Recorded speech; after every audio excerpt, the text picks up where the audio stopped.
मित्रों, वैसे तो तंत्र का क्षेत्र बड़ा ही रहस्यमयी है और बड़ा ही जटिल भी है।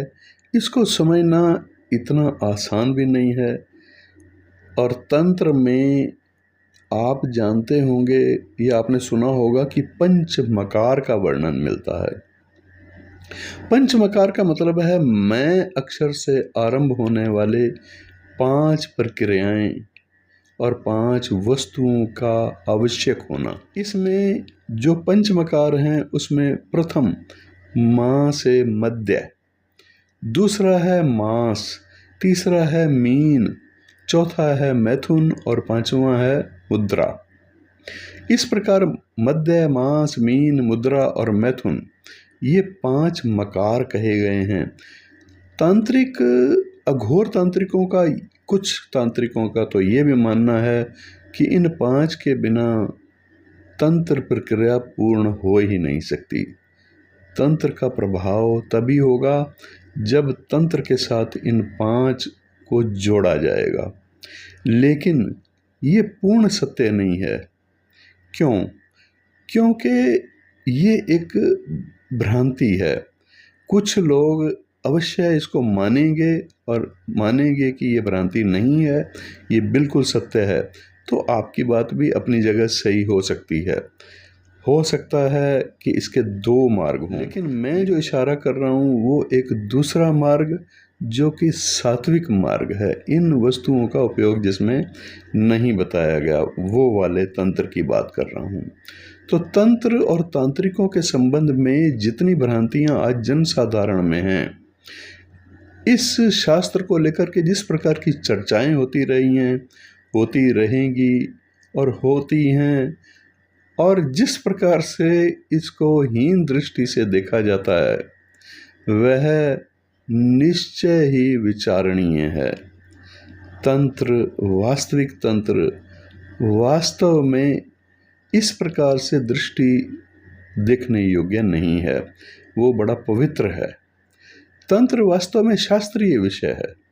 ये ठोस आधार से युक्त विज्ञान है, एक विशिष्ट प्रक्रिया है। तो फिर इसके विषय में जनसाधारण में इतनी भ्रांतियां क्यों हैं? वस्तुतः इसका मूल कारण तंत्र शास्त्र या फिर तांत्रिक विधियों का ज्ञान पूरी तरह से ना होना ही है। अधूरे ज्ञान या अज्ञानी तांत्रिकों के द्वारा इस संबंध में किए गए कार्य और फैलाई गई भ्रांतियां भी आग में घी की तरह इस विषय के अज्ञान को और हवा देती हैं।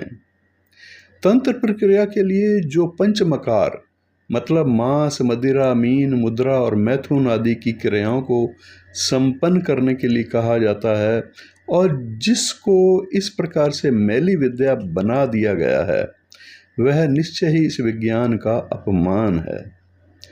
सामान्यतः जनमानस में तांत्रिक का तात्पर्य बड़ी बड़ी लाल आंखों वाला खतरनाक एक व्यक्ति जो नशे में धुत होगा और शमशान या एकांत स्थान पर व्यभिचार स्वरूप क्रियाएं करने वाला होगा।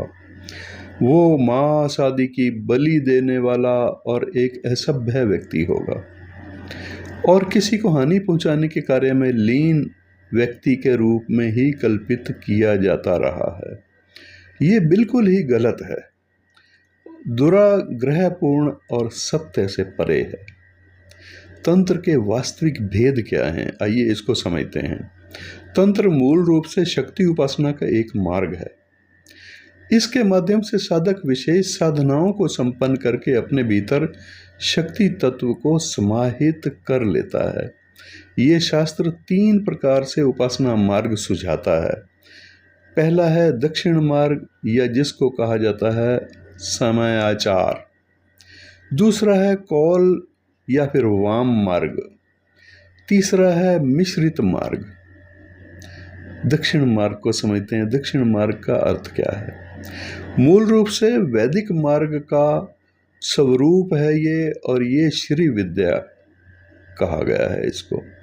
इसके प्रमुख ग्रंथ वशिष्ठ संहिता, सौंदर्य लहरी, श्री विद्यार्णव इत्यादि हैं। और वाम मार्ग जो कि मूल तंत्र शास्त्र है, इसके 64 विशेष ग्रंथ हैं। जिसमें कौलिनी, कुल योगिनी, माया तंत्र, ये इस तरह से बड़े सारी लंबी लिस्ट है। और इसके मुख्य जो ग्रंथ हैं ये 3 मैंने आपको बताए हैं और बहुत सारे हैं। इनमें पंचमकारों की आवश्यकता को विशेष रूप से प्रकट भी किया गया है। इसके द्वारा ये साधना संपन्न की जाती है। पंचमकारों के द्वारा संपन्न की जाना कहा गया है। मिश्र तंत्र के 8 मुख्य ग्रंथ हैं और इनमें सामान्य रूप से वाम मार्ग और दक्षिण मार्ग दोनों प्रकार के तंत्र विद्याओं का उल्लेख मिलता है। अब तंत्र में पंचमकार का रहस्य क्या है? वाम मार्ग के तंत्र में इसका विशेष स्थान है। इसमें बिना किसी प्रकार की साधना इनके बिना पूरी हो ही नहीं सकती। और ये पंचमकार मध्य, मास, मीन, मुद्रा और मैथुन, ये 5 प्रक्रियाएं और साधन विशेष रूप से विधि विधान सहित संपन्न होने ही चाहिए, तभी साधक को तांत्रिक साधना में सफलता प्राप्त हो सकती है। मैं ऐसा नहीं कह रहा कि उनकी ये प्रक्रिया जो है अपनी जगह हो सकता है वो सही हो, मेरा कोई अंतः विरोध नहीं है इस सब से, लेकिन जहाँ पर एक अन्य तरीका भी बताया गया है इन पंचमकारों का, मैं उसी का वर्णन आज इस वीडियो के माध्यम से आपके समक्ष रखूंगा। कुलाणर्व तंत्र में लिखा गया है कि मध्य, मास च, मीन च, मुद्रा मैथुन मेव च, मकार पंचक प्रार्दुर्योगिना मुक्तिदायकम। मतलब इसका यह है कि मध्य, मास, मीन, मुद्रा और मैथुन, ये 5 मकार ही योगियों को पूर्ण सिद्धि और मुक्ति प्रदान करने वाले हैं। अगर सामान्य रूप से इसकी व्याख्या की जाए तो यहाँ असहज सी स्थिति स्पष्ट होती है और इस प्रकार की क्रियाओं को उपयोग में लाने वाला व्यक्ति असामान्य व्यक्ति ही माना जाता है, क्योंकि मध्य और मास तामसिक प्रकृति के पदार्थ हैं और इनके प्रयोग से तमोगुण की वृद्धि होती है, जबकि तंत्र के ज्ञान से तो सिद्धि और मुक्ति प्राप्त होनी चाहिए। यही भ्रांति का मूल बिंदु है जिसकी व्याख्या जरूरी है। केवल शाब्दिक अर्थों पर जाकर के तंत्र शास्त्र को गलत दृष्टि से देखना या दुराचार का मार्ग मानना भी उचित नहीं है।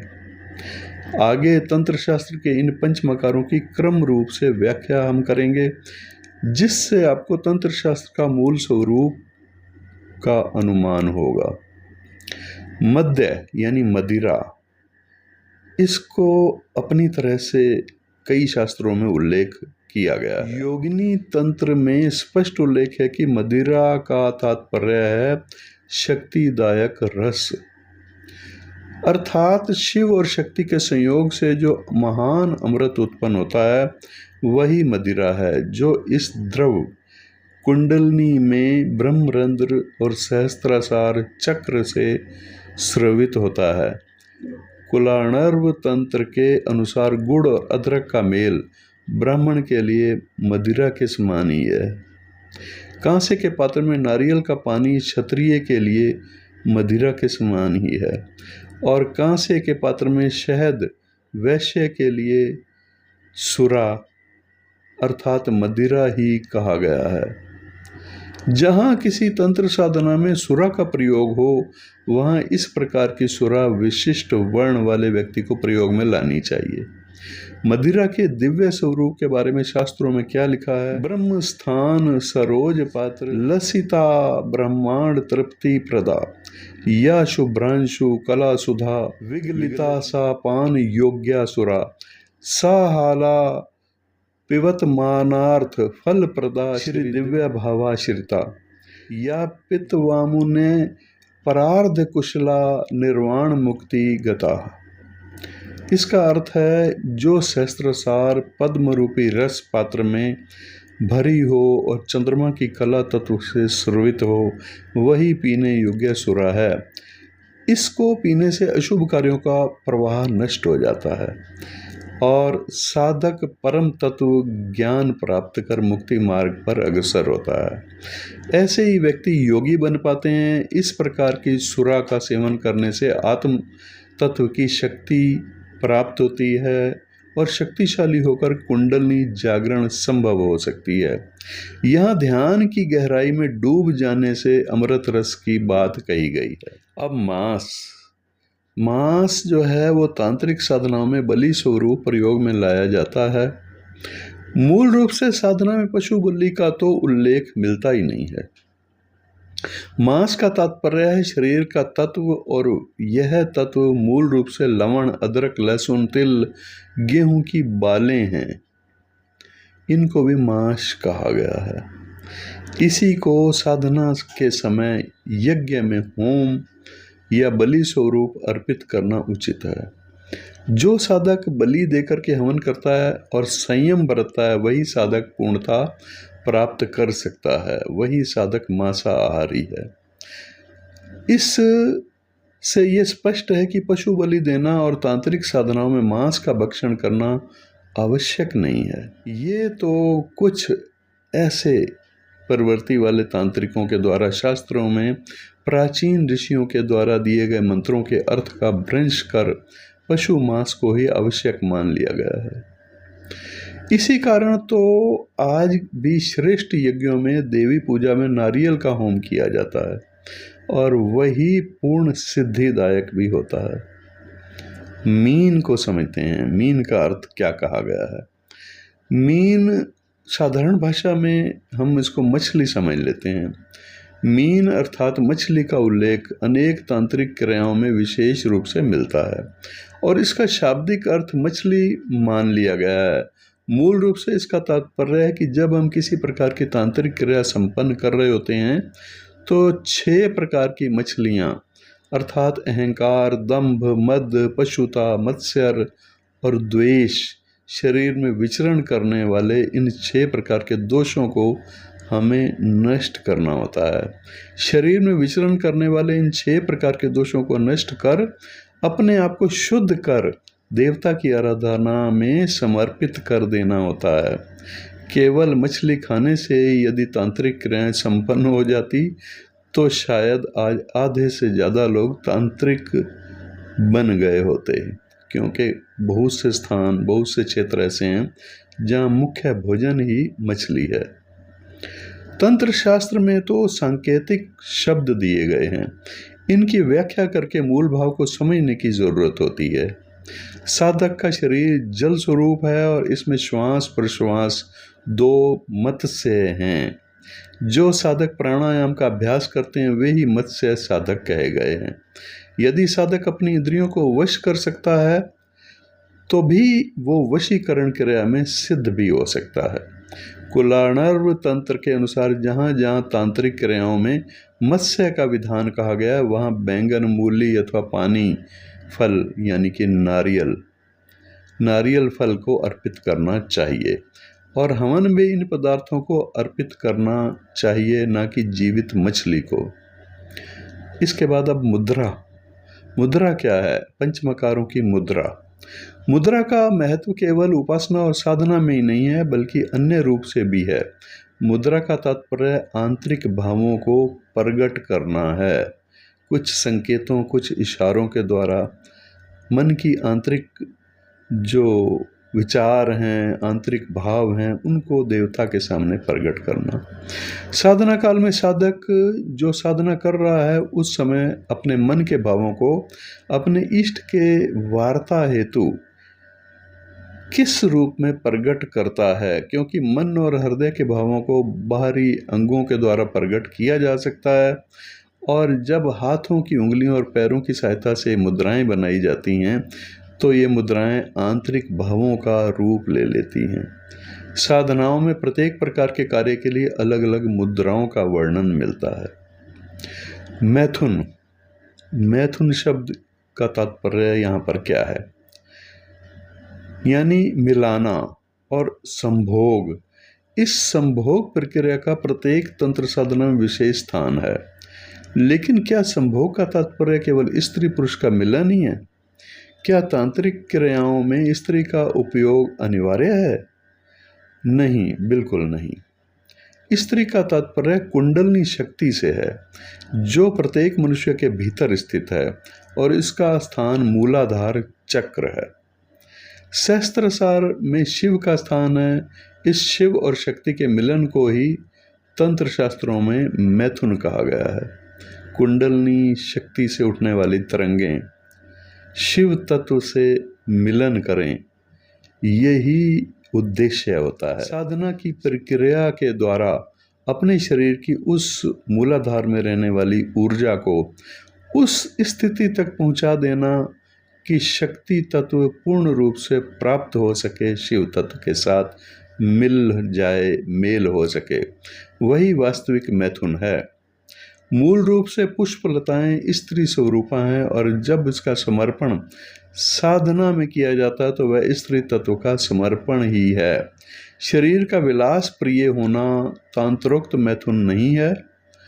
पराशक्ति तत्व को प्राप्त कर अपने भीतर शिव तत्व के विलास रस का संगम ही मैथुन है।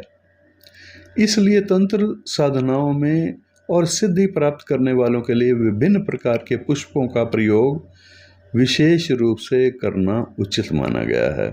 इस प्रकार इन पंचमकारों का साधना में विशेष स्थान और रहस्य यही है। इसके मूल अर्थ को समझते कोई भी साधना गुरु के सानिध्य में संपन्न करनी चाहिए। ये साधारण मनुष्य का दुर्भाग्य है कि वह भोग वृत्ति में लीन होने के कारण से मंत्र शास्त्र, तंत्र शास्त्र के अज्ञानी तत्वों के द्वारा इन पंचमकारों का अर्थ अपनी इच्छा अनुसार निकालकर गलत दृष्टि से देखा करते हैं, जबकि मूल रूप से तो सिद्धि प्राप्त करने की यही एक विशिष्ट प्रक्रिया और परम साधन है। तो ये था दोस्तों पंचमकार के बारे में। जब हम ऐसे तंत्र ग्रंथों का अवलोकन करते हैं तो वहाँ इसी प्रकार का वर्णन मिलता है। वीडियो आपको अच्छा लगा तो ज़रूर लाइक और शेयर कर दीजिएगा। इस चैनल पर नए हैं तो अवश्य प्रोत्साहन के रूप में आप चैनल को सब्सक्राइब कर लीजिए। चैनल को सब्सक्राइब आपकी रुचि के अनुसार आपको आने वाले वीडियो भी अवश्य रहस्यमय विद्याओं या धर्म की सही जानकारी, धार्मिक कार्यों की सही जानकारी, सही उद्देश्य, किस उद्देश्य के लिए उपवास रखे जाते हैं, किस उद्देश्य के लिए क्या नियम बनाए हैं हमारे आचार्यों ने, इस पर चर्चा जारी रहेगी। नमस्कार।